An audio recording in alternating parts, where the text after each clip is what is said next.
Water Spirit est une start-up en biotechnologie. Nous opérons dans le domaine de la biotechnologie, évidemment, et plus particulièrement dans le domaine de l'extraction des ingrédients actifs à partir des microalgues.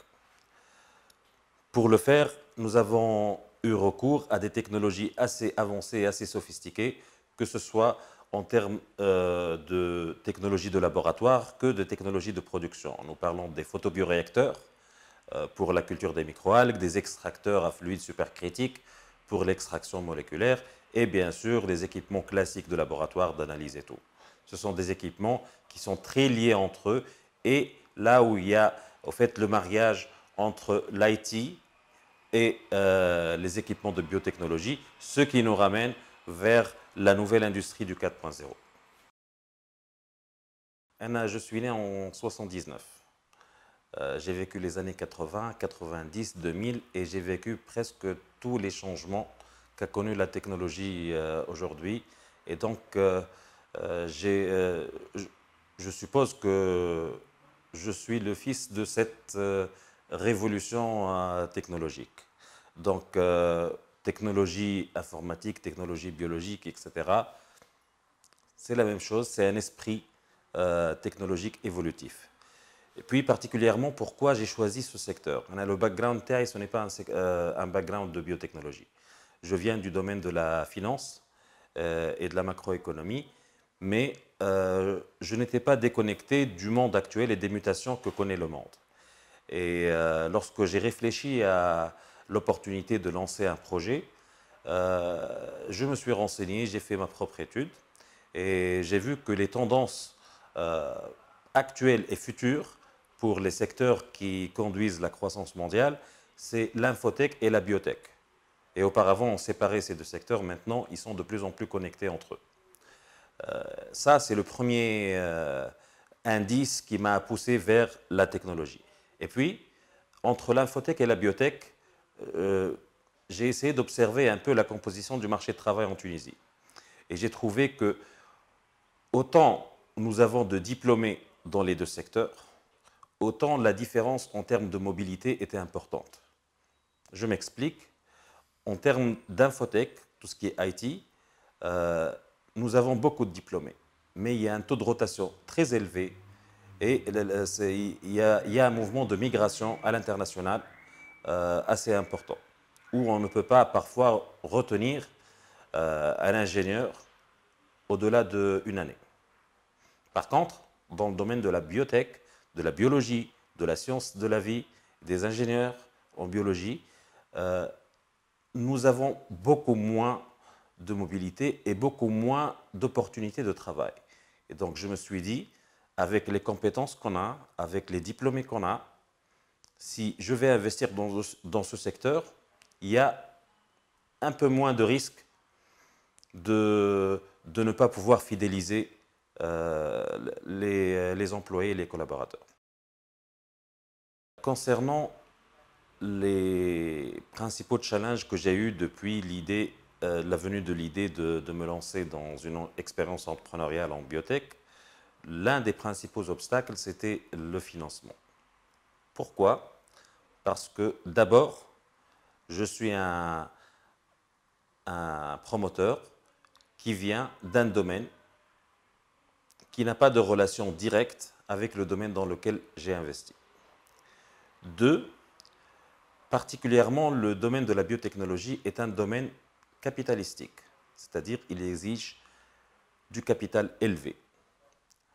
Et donc, c'était un challenge de pouvoir convaincre les bailleurs de fonds pour financer quelqu'un qui vient d'un monde très loin de la biotechnologie et de le financer pour un investissement important. Et donc, du coup, qu'est-ce qu'on a fait?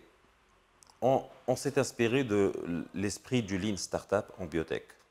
Donc, on a dû réfléchir sur la manière avec laquelle on peut faire un proof of concept d'abord, en utilisant le peu de moyens qu'on avait pour démontrer notre capacité de produire le produit final. Et puis, nous avons dit, une fois prouvé, on pourrait aller vers une levée de fonds industrielle. Et c'est ce qu'on a fait. On a intégré un incubateur, la première promotion de Biatlabs. Et nous avons choisi de faire des partenariats avec des instituts de recherche publics. Et ces partenariats nous ont permis de minimiser le coût de recherche. Mes partenaires techniques ont travaillé de très près avec l'Institut national de sciences et technologies de la mer, l'Institut supérieur de biotechnologie de Sidi Thebet, et on a pu produire le produit qu'on visait avec très peu de moyens. Et puis, il fallait un peu continuer à optimiser le processus de production de bout en bout. Donc, il a fallu investir un peu un montant de 150 000 dinars comme un tarif d'entrée. Et grâce à la démonstration qu'on a fait au début, nous avons pu convaincre 3 business angels de nous financer. Pour vous dire, au départ, nous avions des ambitions plus élevées. Nous voulions importer de l'équipement. Il était encore de l'équipement pilote, mais qui valait à peu près dans les 470 000 dinars. Et après une tournée auprès des bailleurs de fonds locaux, nous n'avons pas pu lever ces fonds-là. Donc nous avons choisi des méthodes alternatives. Nous avons conçu nous-mêmes un exemple de photobioréacteur avec lequel on a travaillé. Et on a essayé de valoriser le process qu'on a développé. Donc au bout d'une année, ce process a été évalué à un multiple de presque 5 fois les fonds investis au départ. Et à partir de là, nous avons commencé une tournée de levée de fonds auprès des bailleurs de fonds tunisiens, que ce soit classiques ou des bailleurs de fonds des startups. Et heureusement que maintenant, nous avons pu convaincre suffisamment d'investisseurs de nous financer. Et donc, nous sommes sur le point de clôturer notre levée de fonds pour faire le scale-up industriel qui sera de 9 millions de dinars. L'écosystème de start-up en Tunisie est un écosystème qui commence à être bouillonnant. Parfois, en le comparant à d'autres pays émergents, peut-être nous avons une réglementation plus contraignante, mais un écosystème plus dynamique. Heureusement que notre réglementation essaie d'avancer de jour en jour, et c'est là que j'accueille la loi des startups, Startup Act. Le Startup Act n'est certainement pas suffisant aujourd'hui pour permettre aux startups tunisiennes de décoller. On voit bien que de temps en temps, on entend parler parfois de conflits, parfois de difficultés liées à la relation entre les startups et les institutions. Mais derrière cette loi, il y a toute une équipe qui essaie de faciliter chaque jour le travail des startups et d'aplanir un peu les difficultés avec l'administration et les institutions. Donc c'est une loi qui nous permet d'avancer, mais c'est une loi qui mérite à être complétée. Écoutez, pour un fondateur, pour qu'il puisse convaincre des investisseurs, il ne peut pas se suffire uniquement du côté business. On ne peut pas être uniquement un manager. On doit relativement être un leader, et un leader pour une équipe, c'est celui qui libère la capacité de l'équipe, mais qui doit avoir une maîtrise quasiment totale au niveau des concepts. Donc, j'étais dans l'obligation, mais également c'était un choix, d'aller dans le détail du concept pour maîtriser le process, pour avoir le way of thinking et le langage du domaine technologique et biotechnologique. Ceci étant, est-ce que ça veut dire que moi-même, je vais intervenir dans chaque tâche au niveau technique? Bien sûr que non. Là, j'ai des cofondateurs qui ont bien mérité leur place et qui sont la clé de succès de l'entreprise. Donc, je ne vais pas travailler avec mes propres mains dans les laboratoires, mais je sais chaque étape, chaque tâche, à quoi ça sert.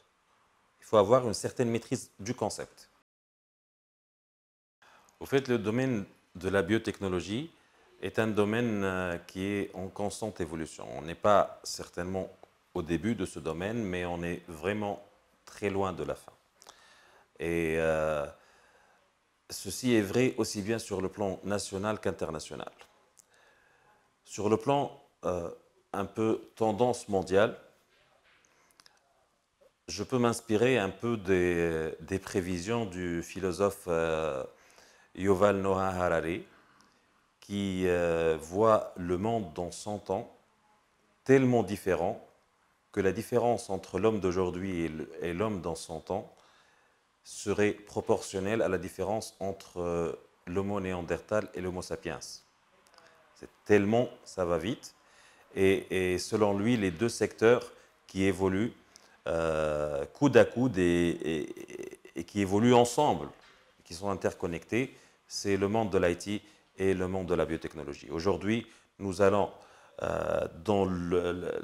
au plus profond des cellules de la nature pour comprendre le fonctionnement de la nature et s'en inspirer ou en extraire des éléments nécessaires à l'amélioration de la vie de l'homme. Ceci ouvre naturellement la voie à l'apparition de nouveaux métiers et à l'évolution de certains métiers actuels.